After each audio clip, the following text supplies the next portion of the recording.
Zay ny amin'iny fa eno matetika ihany koa ny fisiana rem-pirenena voaondrana antsokosoko hatramin'izao tsy misy na iray aza ny anarana mivoaka ho tompomarika ao anatin'ireny fanondranana antsokosoko ny rem-pirenena ireny.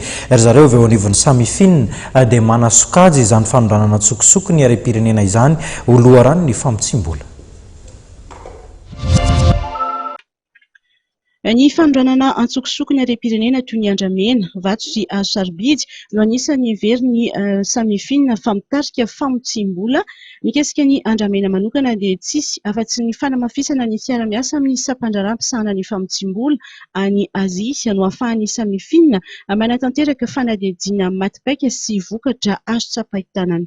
Zany tsika hifanakalo amin'ireny firenena izay efa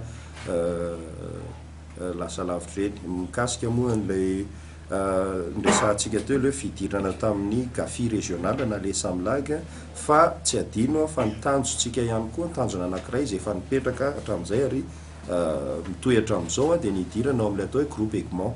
Inona ny ahafahantsika inona zany no tombony amintsika amin'izay dia malalaka kokoa ny fivezivezen'ny fanomezam-baovao eo amin'ny samy sampan-draharaha ao anatin'io groupe Egmont io. Ary raha ny anankiray aty amin'ny Afrika zany hoe sous régional ty zany dia maneran-tany ka nitanjona hiditra any.